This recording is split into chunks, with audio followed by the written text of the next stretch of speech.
Have you ever answered a question badly before in your whole entire life, ever?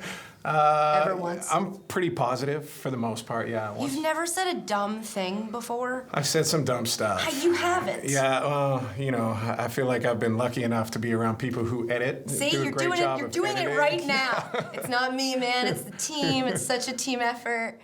I have given like 5 interviews in my life, and I've up every single one of them. I say something where someone calls me and they're like, you can't say that. Yeah, depending on what network we're airing on, you might have just... I probably just lost my job, but that's fine. And I just, you know, try and answer it so that my teammates don't have to answer questions about me.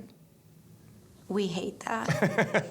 Pretty I just boring. want to be like, oh my God, I got Matt Ryan to say something so dumb. Yeah, so dumb. Yeah, it's not ever gonna happen. Yeah, I think you just maybe need to ask better questions. Ooh, you know, like... there it is. There it is. Yes! Come on, real quick. Can you sign my phone? Can you sign my jersey, please? Oh my gosh, sign please, yes! All 3 of them. Yes!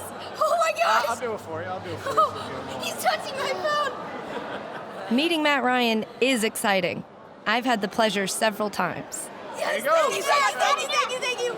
Last time we saw each other, Super Bowl 50, we were on Radio Row, and you and I drank a beer together. Do you remember that? I do remember that. Natty Ice was, it was pretty good. I mean, it was disgusting. I but hadn't had did it in a help. long time, yeah, but it... Me neither. Good taste in beer isn't the only thing Matt and I have in common. I once worked at the same restaurant he used to visit after winning games as Boston College's quarterback. Did you love the White Horse Tavern? I had good times at the White Horse Tavern. Sarah liked the White Horse Tavern. Sarah liked it. Matt and his wife Sarah met in college, and she wasn't a bad passer either, dishing 543 assists as BC's point guard. She was such a good athlete in her own right. She understands how much you put into it and how great it is when you succeed, but how tough it is when you don't. She's just got great perspective, so, you know, I'm lucky. I really feel like she's the balance that I need. Funny thing is, Matt didn't throw much before college. Matt Ryan, I'm number 81, and I play tight end and defensive end. After catching passes as a youngster, he was an option quarterback for Penn Charter in Philadelphia. We ran it a ton when I was in high school, which is crazy. I don't miss it, really, because I'm not that good at it. Did they know they had Matt Ryan? Trust me, I'm like, dude, what were you doing? Why were we, why were we doing You this? had Matt Ryan. What were you doing? I don't know, man. It's hard to imagine him running the option now, Hey, let's go, bring it out! Bring it out, bring it out, bring it out! considering last year he had one of the best passing seasons in history. Bring it out, son!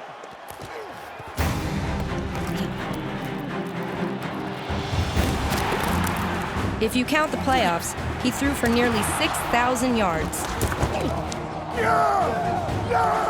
had a completion percentage over 70, with 47 touchdown passes and only 7 interceptions.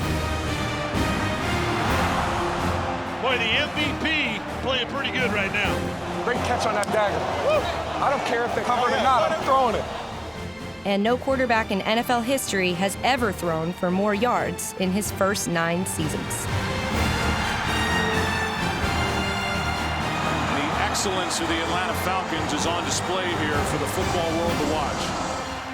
Look who the last man standing at the shootout was today.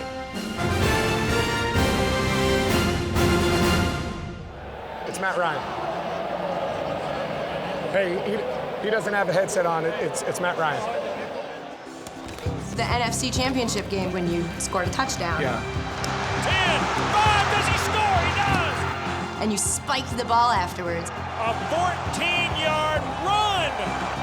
I was like, I think he's like, I miss doing that. Is that where your brain was at in that moment? Yeah, I guess I reverted back to like when I was 16. How bad does number 2 want it? The Falcons do it in convincing fashion. And the Falcons are going to the Super Bowl. There was a moment after the game between you and Sarah. Where's Sarah? Hey! Hey! Get her through! Get her through! have my wife on the field, to be able to share that. She's been with me every step of the way here in Atlanta and knows everything that I've put into it, knows everything that this organization has put into it, but I also know everything that she's put into it. I told her, you know, and I really mean it, she's every much as part of it as anybody else in this organization. She helps me out more than anybody. So it was nice to be able to share that moment with her.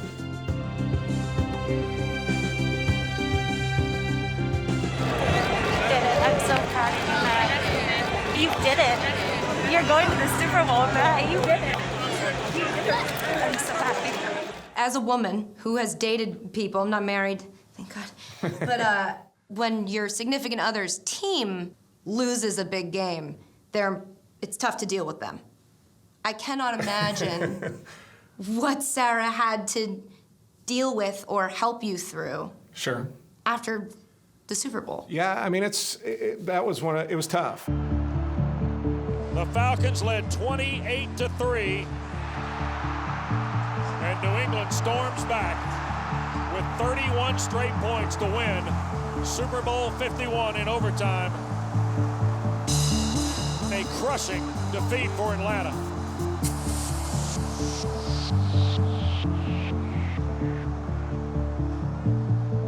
You're probably sick of talking about this, but after that game, you open your eyes the next morning. You just have the moment you remember what happened the night before.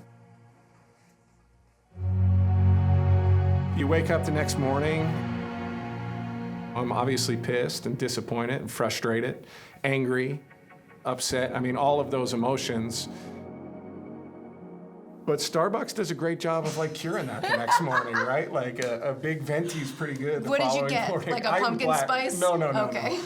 I don't indulge in the pumpkin spice. Okay, but the day after you lose the Super Bowl, I feel like you can indulge in pumpkin spice. You know what? I'm black though, so that's I'm just a black pike the next morning, or maybe a dark roast if I change it up once in a while. Going crazy. Yeah, if I feel getting a dark frisky, roast. Yeah.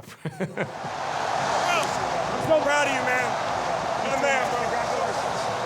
Did you talk to anyone about dealing with these types of moments? Yeah, for sure. I mean, I've heard from a number of different people, which has been cool. I heard you heard from Tom Brady that night, which I did, yeah. Must be kind of really nice, Tom, but also it's like, leave me alone. Yeah, no. But, that's who Tom is. I mean, honestly, he's one of the first people who always texts after you're successful or not. And I appreciate that about him. He's, sincere, thoughtful, and sent a nice text. And, heard from a lot of other quarterbacks, guys that I had looked up to. Is there, like, one thing that stands out in all the advice and all of the conversations you had that you were like, wow, I never thought of it like that?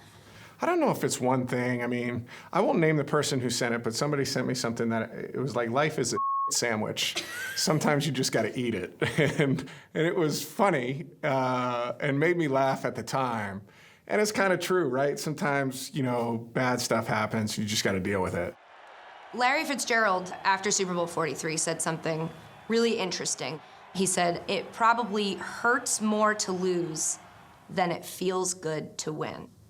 Would you agree with that? I 100% agree with that. I haven't won a Super Bowl, so, I can't speak from that. But I feel like throughout my life, the sting of a loss is always, worse than the joy of a win. And maybe that's bad perspective to have. Maybe I should enjoy some of the successes in life a little more than I do. But it's just not the way I'm wired. And, for whatever reason, it just stings. Losing sucks. And there's no two ways of getting about it.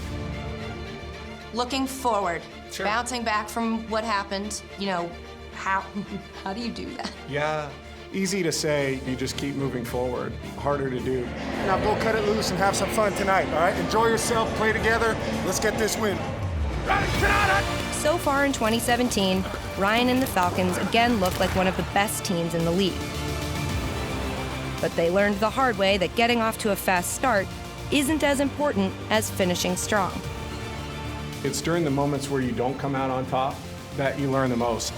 Matt Ryan's first touchdown pass. It just comes down to finishing better. If Matty Ice can finish the job and win a Super Bowl this season, I'll be the first one to buy him a beer.